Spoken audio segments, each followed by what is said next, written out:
दोस्तों, आपने business idea का चुनाव कर लिया। अब आपको देखना है कि आप जिस एरिया में वो काम करना चाहते हैं वहाँ पे कस्टमर क्या क्या डिमांड करते हैं, किस तरह के कस्टमर हैं, कौन कौन से लोग पहले से वो बिजनेस को कर रहे हैं। अगर वो बिजनेस हो रहा है, वो प्रोडक्ट वहाँ पे बिक रहा है, तो किस किस रेट में बिक रहा है, क्या क्या क्वालिटी का बिक रहा है, ये सारी चीज़ों का आपको रिसर्च करना होगा। मार्केट से जाकर के सैंपल लेनी होगी, रेट पता करना होगा, कितना किस तरह से बिकता है, ये सारी चीज़ें पता करनी होगी। और जब प्रोडक्ट मार्केट से आप कलेक्ट कर लेंगे, उसका रेट पता कर लेंगे, क्वालिटी का सैंपल ले लेंगे, कस्टमर क्या क्या डिमांड करते हैं ये देख लेंगे, कितना मार्केट में डिमांड है उस प्रोडक्ट का ये देख लेंगे। उसके बाद आप देखेंगे कि आप वैसा प्रोडक्ट दे सकते हैं कि नहीं, या फिर आप उससे बेहतर दे सकते हैं कि नहीं। क्योंकि जब तक आप थोड़ा सा उससे बेहतर नहीं देंगे तब तक आपका प्रोडक्ट कोई क्यों लेगा। पहले से ऑलरेडी कोई अगर बिजनेस कर रहा है, उस प्रोडक्ट को बेच रहा है, तो कोई आपसे क्यों लेगा। आपसे लेने का दो कारण हो सकता है, या तो वहाँ पे पूरी तरह से सप्लाई नहीं हो पा रहा हो, डिमांड ज़्यादा है सप्लाई कम है तो आप बेचें, या फिर आप उधार देंगे तो बिकेगा, या फिर आपके प्रोडक्ट की क्वालिटी ज़्यादा अच्छी है तो बिकेगा। अगर आप किसी तरह का फूड बिजनेस में जाना चाहते हैं तो आपका जो भी प्रोडक्ट है वो काफ़ी टेस्टी है, यूनिक है, फ्रेश है, हाइजेनिक है, तो फिर आपका प्रोडक्ट बिकेगा। तो आप जो भी प्रोडक्ट बेचना चाहते हैं सबसे पहले उसका पूरा रिसर्च करिए। चलिए आगे बढ़ते हैं। तो दोस्तों, हम जो बिजनेस करना चाहते हैं उसके प्रोडक्ट की जानकारी, मार्केट में क्या क्या हो रहा है नहीं हो रहा है, उसको हम लोग कलेक्ट कैसे करेंगे।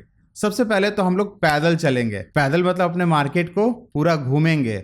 पैदल घूमेंगे और नोट करेंगे अपने इलाके की मुख्य बाजार, गलियां, दुकानें, जो वो प्रोडक्ट बेच रहा है उसका बाजार देखेंगे, उसका दुकान देखेंगे, दुकान किस लोकेशन पे है, किस तरह से ब्रांडिंग किया हुआ है, क्या क्या प्रोडक्ट रख रहा है, उस दुकानदार ने अपने यहाँ कौन कौन सा और भी प्रोडक्ट रखा है। कहीं ऐसा तो नहीं है कि वो प्रोडक्ट साइड में रखा हुआ है, या फिर वो मेन प्रोडक्ट है, साइड प्रोडक्ट बहुत सारा है, उसके कारण उनका प्रोडक्ट बिक रहा हो। तो ये सारी चीजें आपको नोट करनी पड़ेंगी। आप जो प्रोडक्ट बेचना चाहते हैं आप देखिए कि वो कहाँ बिक रहा है, और जहां बिक रहा है वहां पे कस्टमर क्यों आ रहा है। वहां पे एक दुकान है इसलिए, या फिर ज्यादा दुकान है, वो मंडी टाइप का है इसलिए आ रहा है। अगर आप उस तरह का प्रोडक्ट बेचना चाहते हैं, कोई दुकान खोलना चाहते हैं, तो फिर देखिए कि वहां पे कोई जगह खाली है कि नहीं, भीड़ भाड़ कहाँ रहता है, कहाँ पे कस्टमर का जमावड़ा ज़्यादा रहता है। आप जो भी प्रोडक्ट बेचना चाहते हैं दुकानदारों से बात करिए। आप जो प्रोडक्ट बेचना चाहते हैं उससे रिलेटेड जो भी दुकानदार हैं उनसे बात करिए।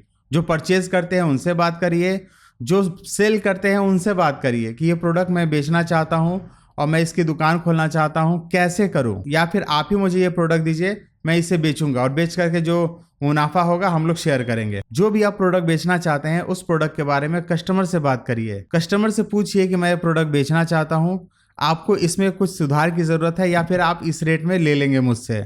बहुत सारे आपके परिचित के लोग हैं, परिवार में होंगे, दोस्त होंगे, आसपास के पड़ोसी होंगे। सबसे पहले आप उनसे बात करिए कि आप ये प्रोडक्ट बेचना चाहते हैं और इसमें क्या कुछ सुधार की ज़रूरत है, या फिर ये प्रोडक्ट ठीक है, रेट ठीक है। अगर आपके पास कुछ सैंपल प्रोडक्ट है तो आप उनको बेचिए और बेच करके पैसे लेने की कोशिश करिए। क्योंकि लोग बोल तो देते हैं कि प्रोडक्ट बहुत अच्छा है, लेकिन जब खरीदने की बारी आती है तब उसमें वो कमी और बेसी निकालते हैं कि भाई इसमें क्या कमी है। आप ऑनलाइन भी चेक कर सकते हैं कि आप जो प्रोडक्ट बेचना चाहते हैं उससे मिलता जुलता क्वालिटी का कौन कौन सा प्रोडक्ट मार्केट में किस रेट में उपलब्ध है। आप इसके लिए इंडिया मार्ट, ट्रेड मार्ट, जो भी है, ट्रेड इंडिया करके और भी बहुत सारा वेबसाइट है जहां पे आप चेक कर सकते हैं कि आप जो प्रोडक्ट बेचना चाह रहे हैं उसका रेट वगैरह क्या है, क्वालिटी क्या है। कुछ का सैंपल मिला करके मंगा करके आप चेक भी कर सकते हैं। उसके बाद आप एक पेपर और पेन लीजिए और उस पर नोट करिए आप अपने प्रोडक्ट का नेम, डिमांड मार्केट में है या नहीं, कौन कौन बेचते हैं, किस एरिया में बिकता है, और जो मार्केट में बिक रहा है वो प्रोडक्ट में क्या कमी है, और मेरा आइडिया क्या है, मैं इस प्रोडक्ट में क्या बेहतर करूंगा, क्या सर्विस बेहतर दूंगा, कस्टमर को क्या अच्छा लगेगा मेरे प्रोडक्ट में, वो आप नोट करिए। दोस्तों, आप जो बिजनेस करना चाहते हैं उसकी आप जितना ज़्यादा जानकारी और अनुभव लेंगे ना, वो आपको अपने बिजनेस को बढ़िया तरीके से चलाने में ज़्यादा से ज़्यादा मदद करेगा।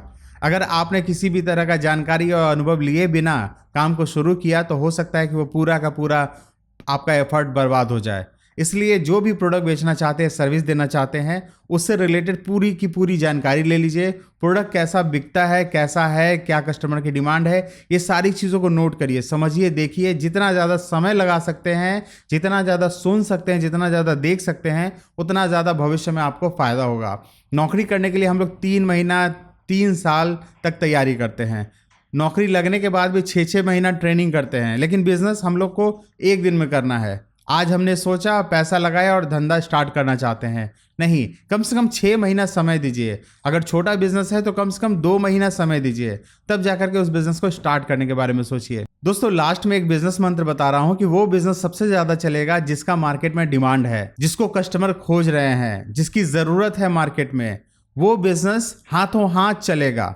बहुत सारे ऐसा प्रोडक्ट होता है जिसका जितना भी सप्लाई दे दिया जाओ उतना कम है। तो ऐसे में आप वो प्रोडक्ट खोजने की कोशिश करिए और उस प्रोडक्ट को बेचने की कोशिश करिए। देखिए कि मार्केट में जिसका डिमांड है ना, वही बेचेंगे, या फिर जो मार्केट में प्रोडक्ट है उससे बेहतर प्रोडक्ट मेरे पास है, बेहतर रेट में है, तो फिर मैं वो बेचूंगा। तभी आपका बिजनेस चल पाएगा और लॉन्ग टर्म में आप प्रॉफिट कमा सकेंगे। तो दोस्तों, मिलता हूं अगले दिन के एक और वीडियो में। तब तक के लिए जय बिजनेस, जय भारत, नमस्कार।